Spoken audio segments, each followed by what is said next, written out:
All right, welcome to another bragging rights. I really haven't been painting much for the last couple months, and the first painting I did was this week with 2 units for my Ptolemaic army and just a final finishing unit for one of my 20mm bolt action projects. I won't bother showing that off.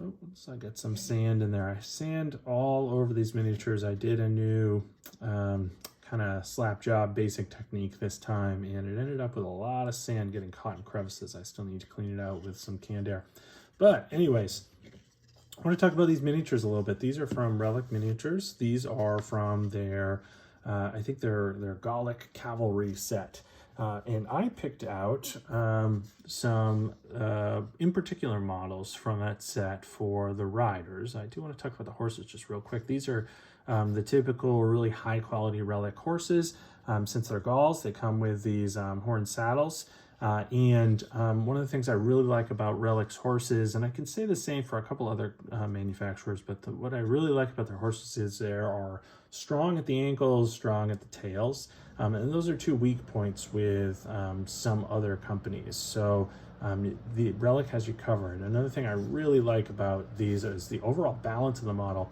It can stand up on its own even without glue. Now, of course, I did glue these, but I really prefer cavalry models where the rider naturally fits onto it. It just, to me, just adds a little bit of realism to the way they're seated.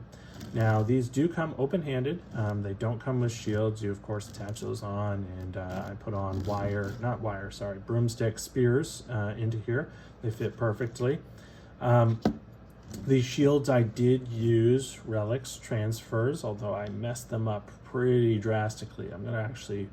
I'll see if I can touch these up with some paint and some wash, but I think I might have to redo them because it's just been so long since I've been in the hobby. It's been, I've struggled all summer and especially the last few months with Lyme disease, which hopefully is going to recover in the next few months. But I was not painting much, was not hobbying much, and I just forgot how to do a lot of things. Like I forgot how to apply these transfers. I did them wrong. I applied them as if they were Little Big Men Studios, which of course these are water slide transfers, so they were completely different. So I messed them up in the process. I still think I might be able to repair them. I'm going to give a shot at it, but otherwise I'm just going to start fresh and redo them. I have a whole sheet of Relic transfers, and Relic has really, really great design. So it's a shame to mess up, especially, actually these two especially. I really like those designs, and they only come single on the sheet. So I'll have to figure out a way to hopefully preserve them. Now, I picked out the riders especially out of the Gallic kit because I wanted models to represent Galatian Cav. Now, these are Galatian in that I chose cuirasses for them, as well as I was careful to include helmets that might suggest a little bit, like this one here especially, might suggest a little bit of a Hellenistic tone to them. When I was selecting colors, I also went a little heavier on lighter colors, pastels, and blues than I normally would with my Gauls. And again, I was trying to differentiate them a little bit from the Western Gauls, where red and green are my primary pop colors. I chose blue, yellow, and then kind of pastel greens, blues, things like that. I like it. I feel like they stand apart from my Gauls, but if in a pinch I could field these as Gauls in another army. Galatians are a really great thing to have in your collection as, like I said, they could be used as standard Gauls, but even as Galatians, they would have fought for and against just about everybody in the Hellenistic world, from where they resided in, I think it's Cappadocia, would have been what it would have previously been known as. They came all the way, three tribes came all the way from southern France and migrated their way east and through Greece and ended up in the highlands in Anatolia. They set up a pretty cool culture where not cool if you're Cappadocian, but they were hiring themselves out to fight with pretty much anyone who would pay them. So they fought with and against the Romans, with and against the Pontic forces, Mithridates, Seleucids, And these, for me, are going to be in my Ptolemaic army, complementing my Thracians and Lycian mercenaries. So I'll do a showcase of my Lycians soon, my Ptolemies soon, as I have that army to a place where I consider it done enough. You know, I've got every basic unit I want for Raphia, so to me that's a good point to show off the army in 28mm. These are based, I do wish I would have put 4 riders on here. 3 is a little sparse.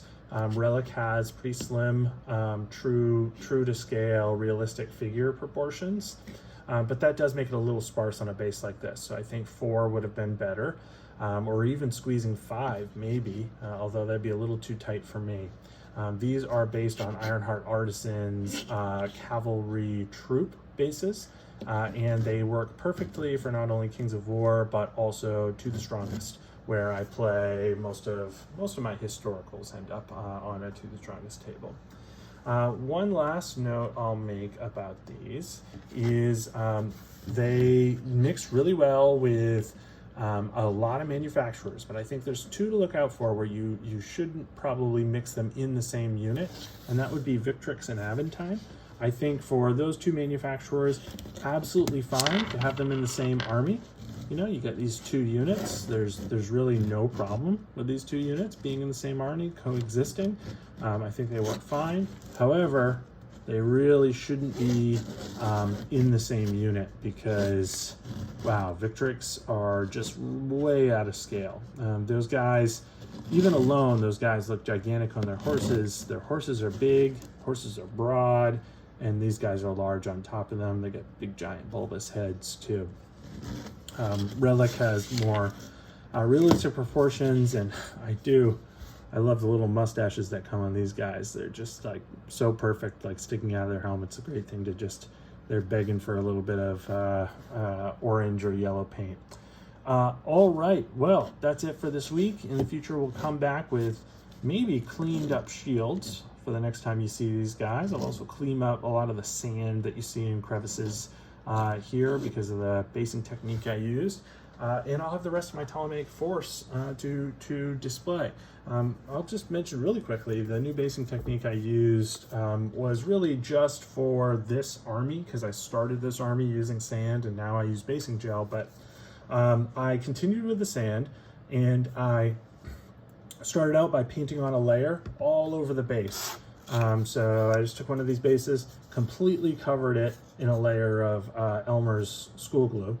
I then took the bottoms of these figures and gave them a dab of Gorilla Glue, and then I stuck them right in the white sand, put the thing down, and then I poured sand over the whole deal and then let it sit. Now, it was really quick to get all that sand applied, and I didn't really have to be careful about using a brush or getting sand on the ankles of horses, stuff like that, which pet peeve of mine. But in the process, I got sand all over the models. After that, with a large brush, I used this game wash, put it all over the sand. That kind of shaded it and took the place of having to paint the sand. And then I dry brushed 2 successive layers of desert yellow and I think it's skeleton bone from the Army Painter Rage, and then of course Tajima 1 for my flock and tufts. There's a couple of rocks in there too. It seems to have worked pretty well. I'm pretty happy with the results, other than it's a little tough to clean that sand out of all the crevices. All right, well, have a great week, and I'll see you again.